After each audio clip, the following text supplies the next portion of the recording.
भगवान शुकदेव परीक्षित जी महाराज को बता रहे हैं, नंदस्त्वात्मजुत्पन्ने जातालादो महामनः आहूय विप्रान वेद ज्ञान स्नाता शुचिर्लंकृता। नंदस्त्वात्मज, जो हमारे आत्मज होते हैं, कौन है वे? जो हमसे ही पैदा हुए, हमसे आत्मज। उनके प्रति हमारा अपना भाव है, अपना अपने ही आप में अपने को प्रकट करने जैसा भाव सहज रूप से चित्त में आह्लाद होता है। और जब हमारा हृदय आह्लादित होता है, आनंदित होता है, तो हम में से जो निकलता है उसे हम उत्सव बोलते हैं। अगर चित्त विषाद से भरा है, रुग्णता से भरा है, तो वहां उत्सव नहीं हो सकता। महाउत्सव चित्त के अंदर घटित होता है जब चित्त में आह्लाद होता है, प्रहलाद होता है। जब आपका चित्त धन्य धन्य है, कृतार्थ है, और आपके लिए सारा जगत उत्सव है। बहुत सारे लोग ऐसे हैं जिनको ये सारा जगत दलदल जैसा लगता है, धंस गए जैसे कोई दलदल में। बहुत सारे लोग हैं जिनको लगता है जगत हिमालय पे चढ़ने जैसा है, हाँफ गए चढ़ते चढ़ते।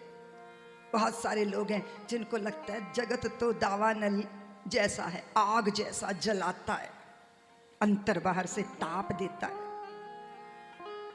लेकिन जो भक्ति के रंग में रंगे हैं, उनके लिए जीवन दुष्कर नहीं, दूबर नहीं, नरक नहीं, बोझा ढोने जैसा नहीं। उनके लिए जीवन उत्सव है, महोत्सव है, क्योंकि उनके हृदय में जगत नहीं है, जगदीश्वर। अगर आपके रोम रोम में रमे राम के प्रति आप सजग हैं, सचेत हैं, तो आपके लिए जीवन उत्सव होगा। यदि जीवन उत्सव ना बने तो जीवन का कोई अर्थ नहीं। बस जिया, लोग कहते हैं टाइम काट रहे हैं। अब ये नहीं पता कि टाइम काटा नहीं जाता, समय को जिया जाता है। या तो समय के पार हुआ जाता है या समय को जिया जाता है।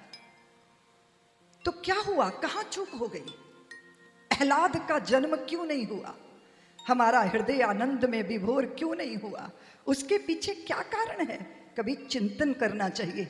अगर जीवन उत्सव नहीं है, अगर जीवन आनंद नहीं है, अगर जीवन आह्लाद नहीं है, अगर जीवन परम महोत्सव नहीं है, तो फिर विचार करना चाहिए कि अरे हुआ क्या, कहां चूक गए हम? चूके तो हैं, क्योंकि हमें मिला है जीवन मुस्कुराने के लिए। तो मुस्कुराने को तुमको मिली जिंदगी, पर रोते ही रोते उम्र जा रही। क्यों? हम बहुत बार अपने कर्म को, प्रारब्ध को, अपनी किस्मत का रोना रोते हैं। खराब लोगों का संग मिल गया, अच्छे साथी नहीं हैं, हमारे साथ वफादारी करने वाले लोग हमारे साथ जुड़ नहीं पाए। हम तो बहुत सच्चे हैं, पर झूठों से पाला पड़ गया।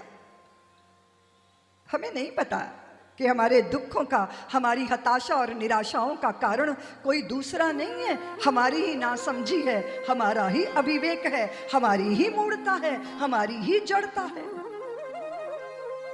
और सत्संग किसके लिए? किसके लिए? मुस्कुरा सके हम, उत्सव मना सके हम। ये दुनिया उसी की है जिसे मुस्कुराना आता है, और रोशनी भी उसकी है जिसको क्षमा जलाना आता है। यूं तो बहुत है मंदिर, मस्जिदें, गुरुद्वारे दुनिया में, पर खुदा तो उसका है जिसे सर झुकाना आता है। इसलिए वो उत्सव हमारे जीवन में होना जरूरी है। और कदाचित ये बात निश्चित रूप से जान लेनी चाहिए कि संसार में वस्तुओं और पदार्थों को पाके खुशियां नहीं मिलती, वस्तु और पदार्थों को लुटा के खुशियां मिलती। आपने देखा ये कि जो बटोरा जाता है वो विषाद होता है, और जो बांटा जाता है वो प्रसाद होता है। और जब हमारे हृदय में उत्सव का प्रादुर्भाव होता है, तब हम बटोरना नहीं चाहते, तब हम बांटना चाहते। और यह आनंद बाबा बांट रहे, बाबा बांट रहे रत्नों की झोलियां। बाबा लुटावे लड्डू पेड़ा, मैया लुटावे रसगुल्ला, मोहल्ला में हल्ला सो मच गयो, यशोदा ने जायो है लल्ला। जब भी आप प्रसन्न होते हो तो एक लक्षण है प्रसन्नता का कि आपका बांटने का दिल करता है।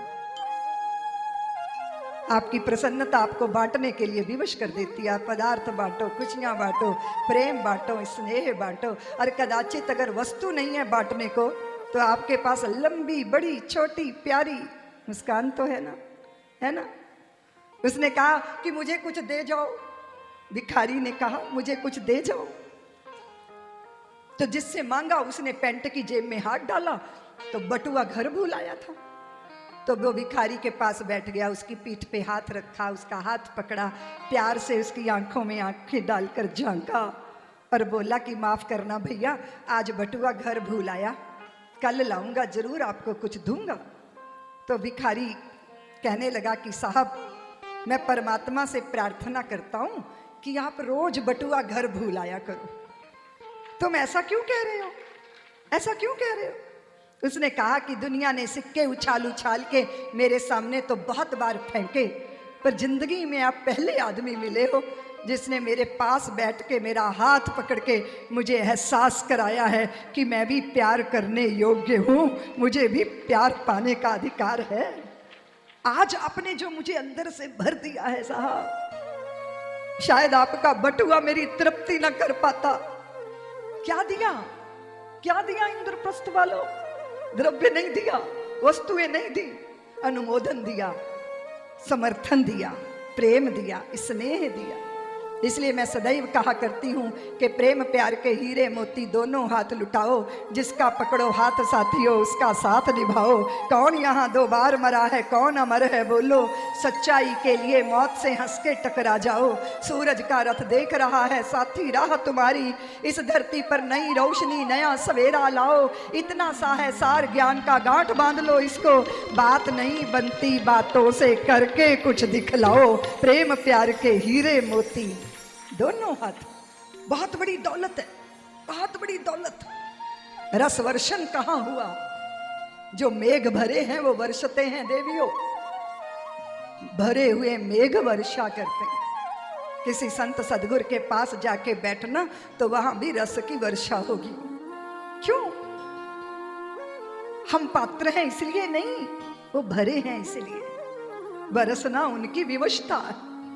जैसे पिनहाई हुई गैया के थन दूध से इतने भर जाते हैं कि वो रंभा रंभा के बछड़े को बुलाती है कि आओ मेरे वात्सल्य का रस पियो और मुझे हल्का कर दो।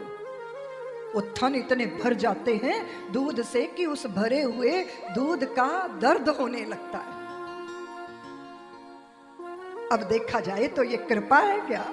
नहीं, ये तो स्वयं को उंडेल कर हल्का होने की प्रक्रिया है। कितना सुंदर है।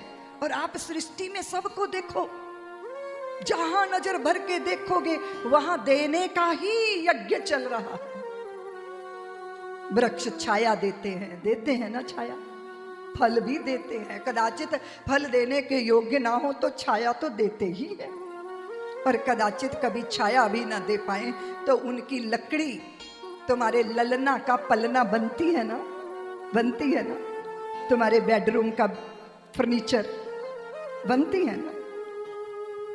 तुम्हारे सपनों को, तुम्हारी कल्पनाओं को साकार करने के लिए वो लकड़ी स्वयं को समर्पित करती है। वो जब अब तुम्हारे ललना का पलना बनती है, वही लकड़ी तुम्हारे घर का फर्नीचर बनती है। और जब हमारी अंतिम यात्रा होती है तो फिर ये पंचभूतों की काया को भी वो समर्पित होके चिता की आग बनकर हमारी अंतिम यात्रा में भी हमारा सहयोग करती है।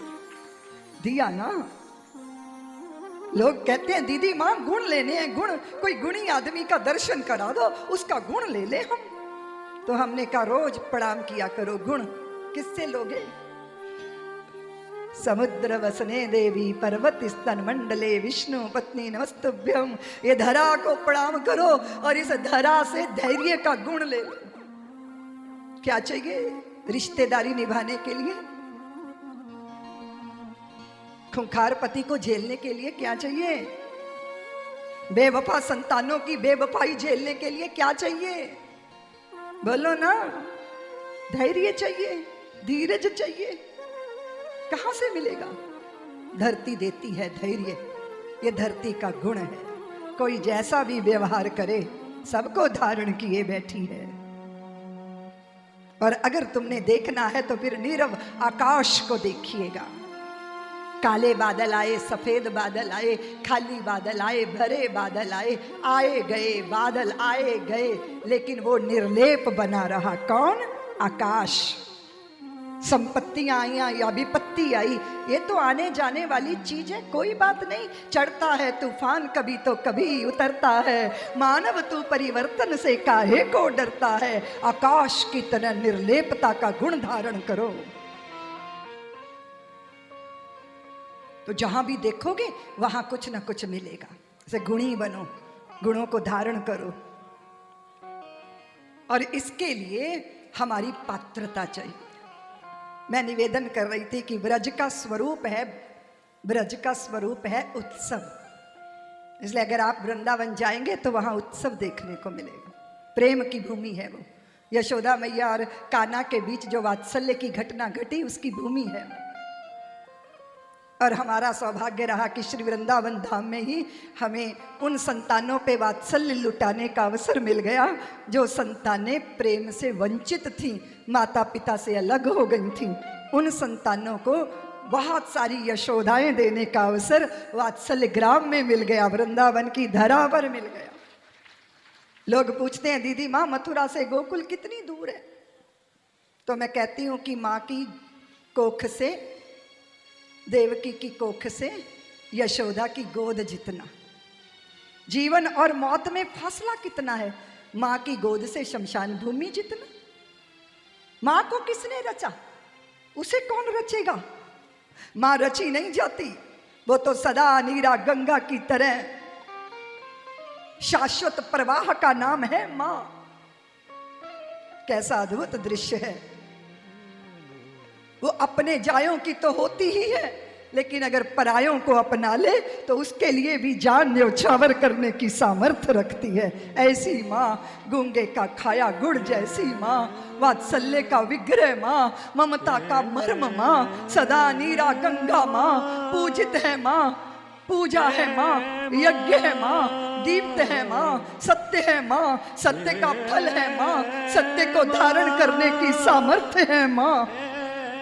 वो माँ जब सींच देती है प्यार से तो व्यक्ति का अहम वयम बन जाता है, उसका बिंदु सिंधु हो जाता है। और ये ब्रज की धरा पर देखने को मिला।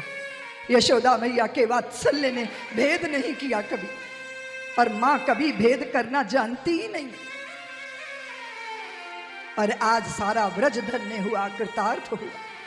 हाँ, दुश्चिंताएं थीं, वो थी कंस के चेहरे पर, क्योंकि देवकी की कन्या को पकड़कर कंस ने जब पत्थर से पटकना चाहा था तो वो साधारण कन्या तो नहीं थी ना, वो तो योग माया हाथों से छिटक गई।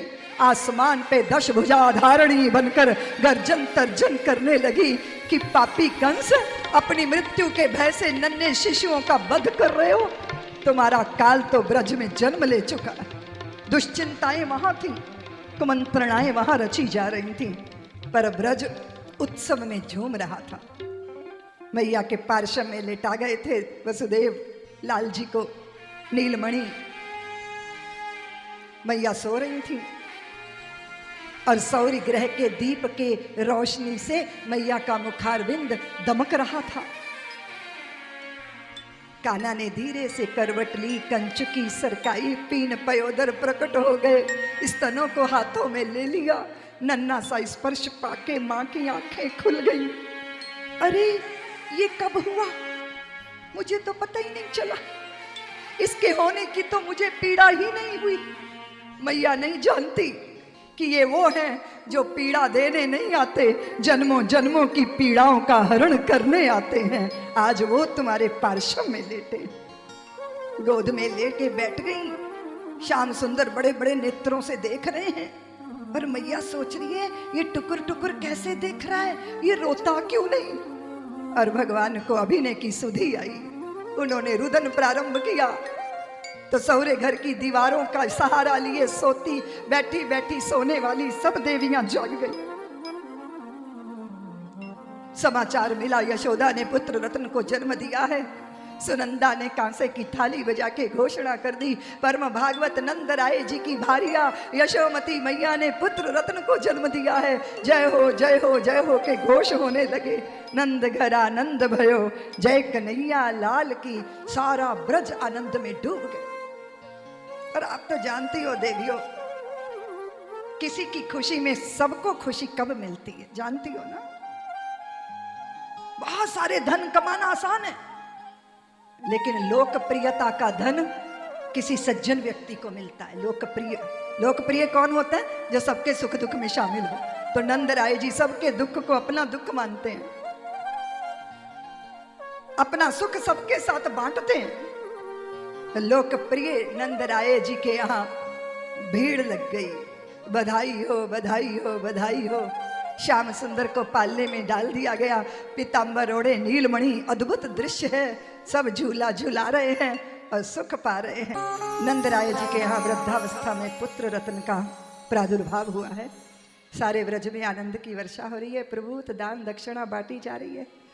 रोहिणी मैया बहुत व्यस्त है और दाऊ भैया बहुत रो रहे हैं। गोपांगनाएं कहती हैं कि रानी मैया दाऊ को दूध पिला दो, वो भूखा है। देख नहीं रही घर के अंदर कितने गोदुग्ध के भांड भरे हैं, तुम नहीं पिला सकती क्या? नहीं देख रही हो? मुझे किसी को मोदक देना है, किसी को छाछ पिलानी है, किसी को दूध पिलाना है, किसी को रजत स्वर्ण का दान करना है।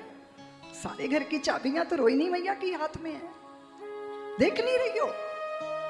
अरे दाऊ इसलिए नहीं रो रहे कि उनको भूख लगी है। दाऊ तो इसलिए रो रहे हैं कि जिनके अग्रज बनकर आए हैं, जिनके बड़े भैया बनकर आए हैं, जरा उनका दर्शन तो कर लूं। रामावतार में छोटा बनकर आया था तो बड़ा अनुशासन झेलना पड़ा, और अब तो शासन करूंगा, बड़ा हूं, देख तो लूं। यशोदा ने कहा, अरे दाऊ को मेरे पास लाओ। दाऊ को जब पास लाया गया तो कन्हैया ने सीपी पलकें बंद कर ली। दाऊ आयो तो थोड़ी प्रतीक्षा कर लो। दाऊ किलक पुलक के हाथों से कन्हैया को पकड़ रहे हैं। सीपी पलकें खुली, दोनों की आंखें चार हुई। कन्हैया इशारा करके पूछ रहे हैं, कहो दाऊ भैया कैसी कट रही है? गोद में ले लिया यशोदा मैया ने। एक नीलमणि है, दूसरे दुग्ध धवल। लगता है जैसे माता यशोदा के आलिंगन में यमुना और गंगा दोनों आके समा गई हूं। ऐसा अद्भुत दृश्य। एक स्तन से दाऊ दूध पी रहे हैं और एक स्तन से नीलमणि दूध पी रहे हैं। देवता भी इस दर्शन को, इस सौभाग्य को तरसते हैं। आज यशोमती मैया ने गौ माताओं की कृपा से ऐसा सौभाग्य पाया। कदाचित ब्रज क्षेत्र का हृदय है गोकुल, लेकिन मथुरा एक नगरी है जहां के कंस को कर चुकाना पड़ता है। तो नंद बाबा गए,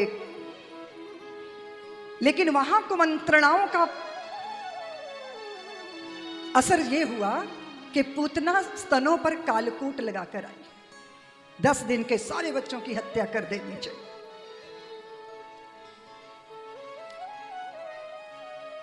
उलूकी बनती है, कभी बकी बनती है, रुद्रासना है। बच्चों के खून पीने का चस्का है पूतना को। पूतना जो पवित्र ना हो वो पूतना, अज्ञान रूपी पूतना भेष बदल कर आई। जब हृदय के अंदर पाप होता है ना, तो व्यक्ति बहुत कुछ है जो बाहर से अच्छा बनकर दिखाना चाहता है।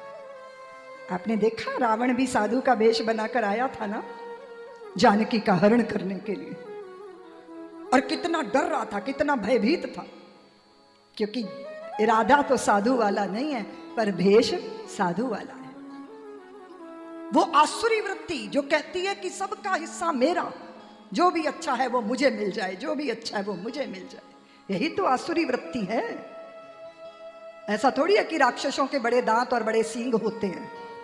अब तुमने फिल्मों में लगा रखे हैं बड़े बड़े दांत, बड़े बड़े सींग, मनुष्य के अंदर ही दैवी वृत्ति होती है और मनुष्य के अंदर ही आसुरी वृत्ति होती है। जो कहे कि किसी का हक नहीं, सब अच्छी चीज पर मेरा हक है, मैं अपने बल पर छीन लूंगा, यही आसुरी वृत्ति है। देवत्व किसे कहते हैं? जो दूसरे का चिंतन करे। और राक्षसत्व क्या है?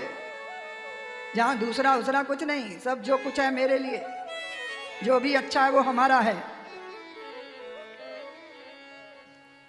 आसुरी भाव से आसुरी वृत्ति को धारण किया व्यक्ति, ऐसी ही वृत्ति, वो वृत्ति कुछ कर कर दिखाना चाहते। इसलिए बहुत बार लोग अपने धर्म को, अपनी धर्मात्मा पने को प्रकट करते हैं, प्रदर्शन करते हैं। भक्ति कोई प्रदर्शन की चीज नहीं है।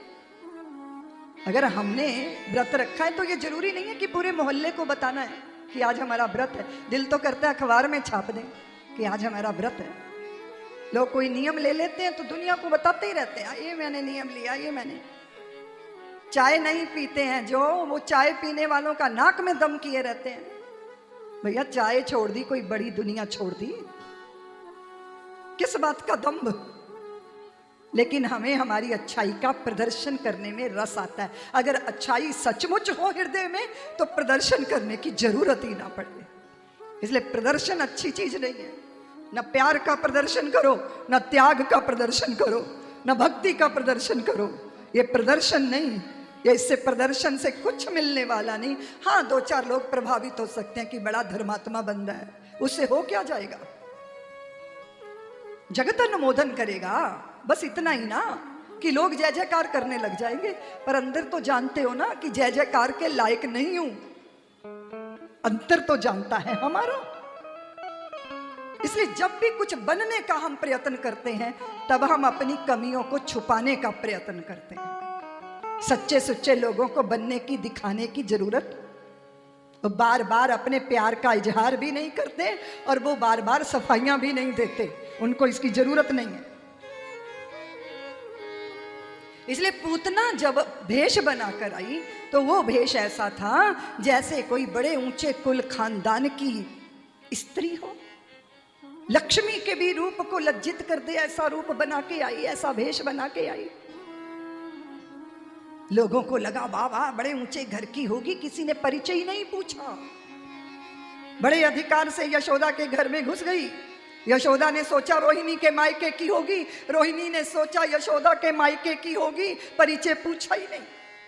जैसे आपके दिल्ली में 3 पीस सूट पहन के लोग टाई वाई लगा के शादी ब्याह में चले जाते हैं, चुपचाप जाके खाली लिफाफा पकड़ा देते हैं और माल चट्ट करके चलते बनते हैं। दूल्हे वाले सोचते हैं दुल्हन वालों का होगा, दुल्हन वाले सोचते हैं दूल्हे वालों का होगा, वो होता किसी का नहीं, वो तो माल खाने आया है। और बहुत बार लोग ऐसा करते हैं कि भाई बड़े बड़े सेवा भावी। हमारे देश में बहुत पूतनाएं घूमती हैं, सेवा के नाम पर देश में सौदा करती पूतनाएं। भोले भाले लोगों के बीच में लोग जाते हैं और जाके कहते हैं हम तुम्हारा दुख दर्द दूर कर देंगे, ऐसा पानी पी लो। अब डिस्प्रिन की गोलियां घुली हैं उस पानी में, ऐसा चरणामृत पिलाते हैं कि दर्द वर्द गायब हो जाता है थोड़ी देर के लिए। चलता है ना ये चक्र धर्मांतरण का देश के अंदर, कितना बड़ा दुष्चक्र। मैं एक बार बनवासी क्षेत्र में गई तो लोगों ने कहा दीदी माँ यहाँ लोग आए थे, राम जी की मूर्ति भी लाए थे और अपने भगवान की मूर्ति भी लाए थे, और दोनों मूर्तियों को पानी में छोड़ दिया और बोले राम जी तो डूब गए और उनके भगवान तर गए। तो वो बोले जो तेरा डूब गया वो तुम्हें क्या तारेगा? देखो हमारा तर गया, तुम्हें भी तार देगा। वो था क्या? वो अपने भगवान की मूर्ति लाए थे लकड़ी की और राम जी की प्रतिमा थी पत्थर की। तो वो मूर्ति तो डूब गई और वो लकड़ी की मूर्ति तर गई। तो मैंने कहा तुमने कहा नहीं कि हम हिंदुओं में पानी में तो परीक्षा होती ही नहीं, हमारे यहाँ तो अग्नि परीक्षा का विधान है, डालो दोनों मूर्तियां आग में फिर देखो कौन बचता है। तो लोग कहते हैं कि दीदी माँ ये तो कुतर्क है। तो मैंने कहा कांटा कांटे से निकलेगा। क्यों? पैर में कांटा लग जाए तो क्या करती हो? छोटी मक्खी का शहद लगाती हो, घी लगाती हो, क्या करती हो? बिच्छू काट ले तो क्या करती हो? क्या करती हो? बिच्छू काट ले तो गुलाब जल लगाती हो, कोरस गाती हो कि हाय हाय चढ़ गयो पापी बिच्छुआ दैया रे दैया। क्या करती हो? पैर में कांटा लगता है तो कांटा कांटे से निकलना चाहता है, कांटा कांटे से निकलेगा, विष होगा विष से निर्मूल, दुर्जन पर करते अनुकंपा यही हिंदुओं की है भूल, कांटा कांटे से निकलेगा, विष होगा विष से निर्मूल। क्यों, क्या ख्याल है आपका? तुम्हारा शक्ल सूरत तो अच्छी है, तुम बड़े साधु और बड़े सती जैसे दिख रहे हो, बड़े सेवा करने आए हो, पर तुम्हारे इरादे क्या हैं? इरादे तो पता चले, इरादे खतरनाक है। तुम्हारा थोड़ा सा उपकार करके तुम्हें अपनी जड़ों से अलग हटाना, अलग करना, इसके षड्यंत्र रचना। ऐसे ही पूतना भेष बदल कर आई और वहां आते ही बोली, यशोदे तुझे बच्चे पालने की अकल नहीं है? देख तेरे बेटे का मुंह कैसे सूखा पड़ा है, प्यासा है, उसके होंठ पपड़ा गए। तो यशोदा बोली, बहन जी आप सबकी कृपा से बुढ़ापे में हुआ है, आप सबके आशीर्वाद से पली जाएगा। मैं ठहरी गांव की गंवारन, मुझे कहाँ इतनी अकल। भोली भाली बेचारी यशोदा मैया सोचा बड़े घर की आई है, जरा इसके लिए कुछ खाने पीने का ले आऊं। और भगवान ने देखा पूतना आई है दूध पिलाने। जैसे ही पूतना ने गोदी में उठाया, श्याम सुंदर ने आंखें बंद कर ली। संतों ने इतनी उत्प्रेक्षिकाएं लिखी है कि कन्हैया ने आंखें क्यों बंद की। अब ये अपने स्तनों पे जहर लगा के आई है। कान्हा आंखें बंद करके भोले बाबा को याद कर रहे कि बाबा मैं तो ब्रज में दूध मक्खन उड़ाने आया था, आते ही जहर पीना पड़ रहा है। ये विष पीने का कार्य तो आपका है भोले बाबा, दूध मैं पीऊंगा, जहर आप पीजिएगा। ऐसे कन्हैया भोले बाबा को याद करें। संत बोले नहीं नहीं नहीं, कन्हैया ने तो इसलिए आंखें बंद कर ली कि आंखों और आंखों की एक ही जात होती है। अगर पूतना की आंखें मेरी आंखों में उलझ गई तो आगे की लीला ही संपन्न नहीं हो पाएगी। संत बोले नहीं नहीं, कन्हैया ने तो आंखें इसीलिए बंद की कि इतने पवित्र भाव से यशोमती मैया मुझे दूध पिलाती है और ये तो मुझे जहर पिलाने आई है। अभी इसकी सदगति होने वाली है तो फिर मैं अपनी मैया को कौन सी गति दूंगा। संत बोले नहीं नहीं, कन्हैया तो आंखें बंद करके देख रहे थे कि ये पूतना कौन है जो मुझे दूध पिलाने का सौभाग्य लेकर आई है। अरे ये तो पूर्व जन्म में बलि की पुत्री थी रत्नमाला, और जब भगवान वामन के रूप में बलि के यज्ञ में गए थे तो उस नन्हे से बटु स्वरूप को देखकर रत्नमाला का वात्सल्य जाग गया था। कदाचित ये मेरा पुत्र होता तो इसे दूध पिलाती, किंतु बीमार जब बन गए वामन विराट तब मन में आया कि दूध पिलाऊंगी, इसको तो जहर पिला के मार डालूंगी। इन दोनों भावों की पूर्ति पूतना के रूप में हो रही। अद्भुत उत्प्रेक्षिकाएं संतों की कल्पना है, उनका भाव प्रदेश है, और भाव प्रदेश तो हमारा अपना साम्राज्य होता है। एक लीला पे जाने कितनी कितनी उत्प्रेक्षिकाएं संतों ने लिखी। कान्हा ने आंखें बंद कर ली, उनका मूड ऐसा ही था। उसने अपनी कंचुकी सरकाई, मुख में स्तन दे दिया और भगवान ने दूध पीना प्रारंभ किया। फिर दूध के साथ साथ उसके प्राणों को भी आकर्षित करना प्रारंभ किया। वो पुकारने लगी, सा मुंच मुंचाल मिति प्रभाषिनी, छोड़ दे मुझे, छोड़ दे मुझे, छोड़ दे। कन्हैया बोले, मौसी पहले तो मैं किसी को पकड़ता नहीं, और अगर पकड़ लेता हूं तो बिना कल्याण किए छोड़ता नहीं। दिशाएं उसकी गर्जन तर्जन से प्रकंपित हो गई। विराट रूप धारण कर लिया पूतना ने। देखते ही देखते प्राण लीला उसकी समाप्त हुई, जीवन लीला, और प्राण ज्योति प्रभु के चरणों में उस पूतना की, पहाड़ जैसी पूतना की छाती पर दूध पीते अटखेलियां करते भगवान ऐसे दर्शन दे रहे हैं जैसे बड़े पर्वत पर नीलमणि चमक रही हो। उस भयंकर धड़ाम की आवाज से चारों तरफ हाहाकार मच गया। गोपियां दौड़ कर गई, पूतना के शरीर से कन्हैया को उतार के लाई, गोपुच्छ घुमाई गई, श्याम सुंदर के मुख पर गोरोचन का भाल पर तिलक किया गया, और माता ने अपने लाल को छाती से लगा लिया। दूध पिलाना प्रारंभ किया तो कन्हैया ने दूध पीना शुरू कर दिया। दूध पी रहा है इसका मतलब स्वस्थ है, माँ की जान में जान आई। नंद बाबा वापिस आए तो लोगों ने बताया कि श्याम सुंदर ने पूतना मार डाली। तो बाबा बोले, वो नन्हा सा भला क्या पूतना को मारेगा? अरे यहाँ जो भी मरता है वो अपने ही बुरे कर्मों के पाप फल के कारण दुखी होता है या मरता है। अब यहाँ अद्भुत दृश्य है कि पूतना के लिए स्वर्ग के द्वार खुल गए। भगवान का संस्पर्श पाकर कौन सी वृत्ति है जो शुद्ध नहीं हो जाएगी, दैवी भाव को प्राप्त नहीं हो जाएगी। और मेरे श्याम सुंदर की गति अद्भुत है भाई।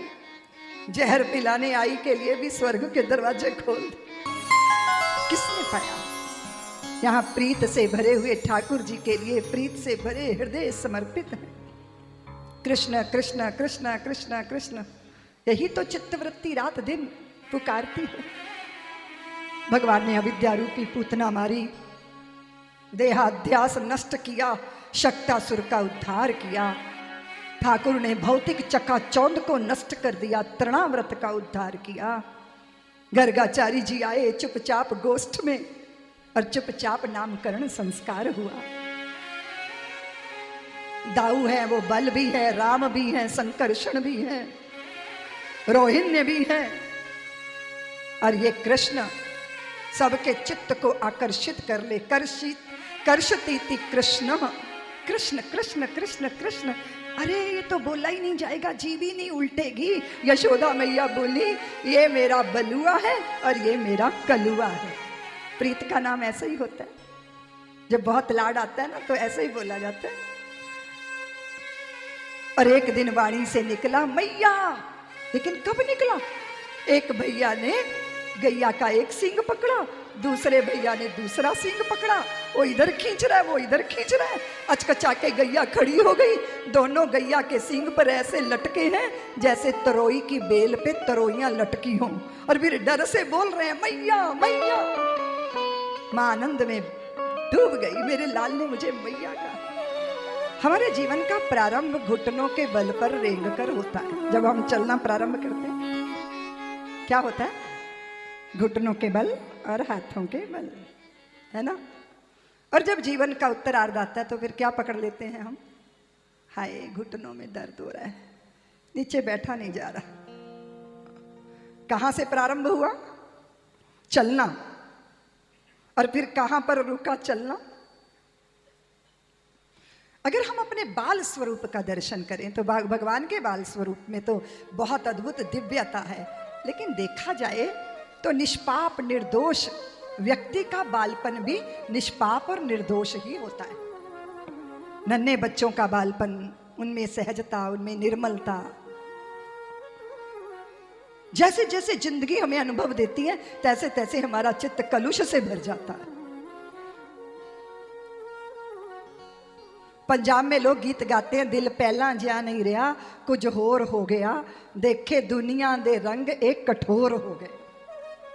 संसार के अनुभव हमें कठोर बनाते हैं। वैसे तो हम भगवान के घर से निर्मल निर्दोष ही आते हैं, सच्चे सुच्चे।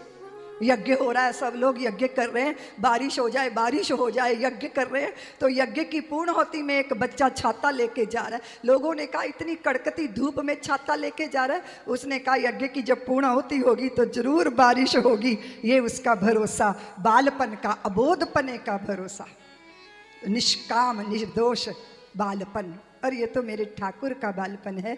और घुटनों घुटनों चलते चलते एक मक्खन के बांड को पकड़ा और उसमें हाथ डाल दिया, और जैसे स्तंभ में अपना प्रतिबिंब देखा तो डर गए कि कोई और है जो मुझे देख रहा है। फिर कह ले मैया को मत बताना, नहीं तो मेरे छाछा तुम्हारी भी पिट्टी हो जाएगी। माँ ने जैसे ही देखा तो भांड से हाथ निकाल लिया। मैया ने कहा चोरी कर रहे थे कन्हैया? नहीं मैया, ये जो अपने विद्युम के कंकन पहनाए हैं ना, इच्छे मेरे हाथ को बहुत ताप लगता है, इसलिए मैं मक्खन के बांध में हाथ डाल के हाथ ठंडा कर रहा था। मैया बोली हाँ दारी के मुंह भी ठंडा कर रहे हो। अद्भुत तोतली बात भाषा। और आप देखो कि आपके घर में भी कोई बालक हो ना, जब वो तोतरे तोतरी बातें करता है तो सारे घर वाले उसके पीछे तोतला ही बोलने लग जाते हैं।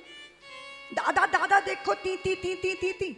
दादा कहते हैं हाँ भैया, उसके आगे मतौला चल रहा है, मतौला चल रहा है। एक बच्चे की उपस्थिति सारी गंभीरता छीन लेती है और सब हल्के फुल्के हो जाते हैं, आह्लादित हो जाते हैं, क्योंकि बचपन का अपना ही एक अलग स्वाद है। और ये तो श्याम सुंदर है, यशोमती मैया को धन्य करने आए, और कदाचित धन्य हो गया एक ब्राह्मण, स्वयं पाकी ब्राह्मण। हमारी भारत की एक परंपरा है कि अपने जो तपस्वी ब्राह्मण होते हैं वो अपने हाथ से भोजन बना के पाना अच्छा समझते हैं, उसके पीछे स्वयं पाना नहीं, ठाकुर का भोग लगेगा, इसलिए पवित्र हृदय से भोजन बनना चाहिए ना। भोजन एक बहुत बढ़िया रसायन है देवियों। वो किचन की किचकिच में बना हुआ खाना वो खतरनाक है, लेकिन रसोई में बनने वाला रस वो आपको धन्य करता है। वो भोजन नहीं है, वो ठाकुर का प्रसाद है। ब्राह्मण देवता भोजन करिएगा।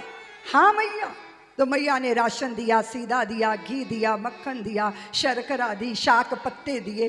ब्राह्मण ने गोष्ठ में गौशाला में बैठ के भोजन बनाया और भोजन को पत्तल में सजाया। फिर बटुए में से शालिग्राम जी को निकाल के पधराया और फिर आचमन किया।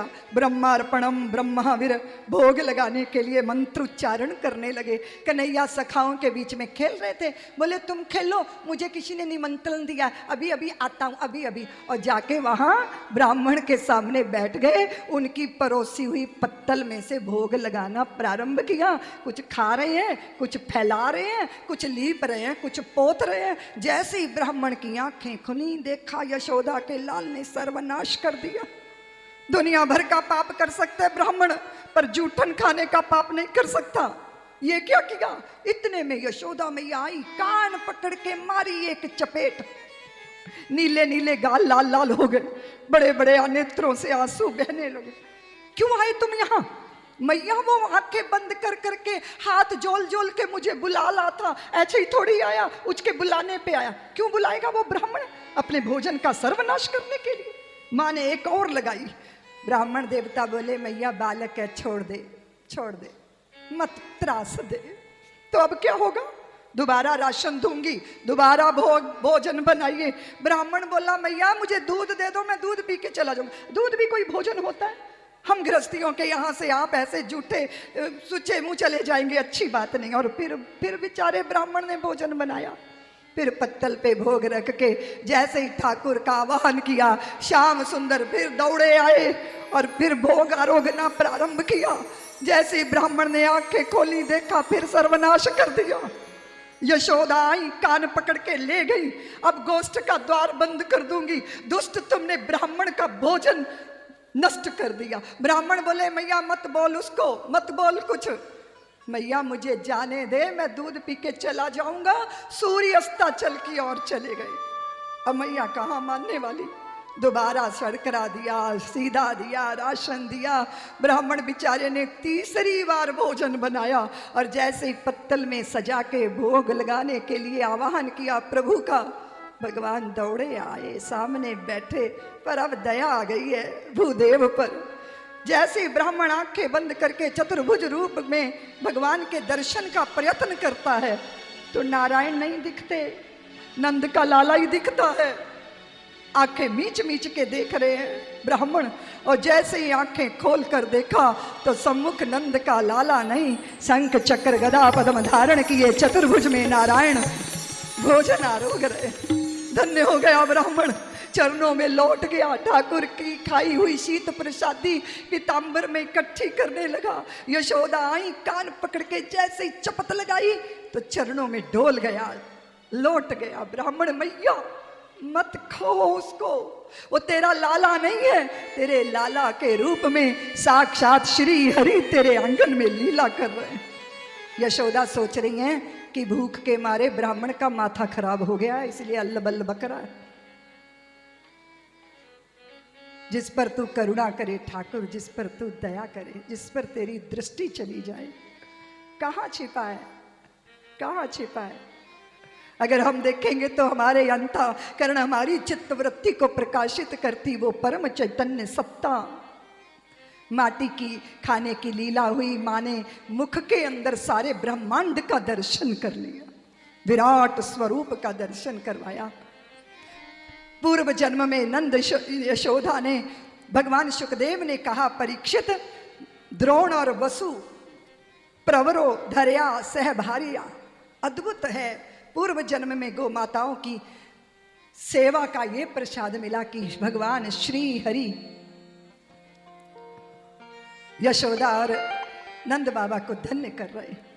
थोड़े बड़े हुए चौर अग्रगण्य ने अपनी समिति बना ली, उसके अध्यक्ष बन के बैठ गए।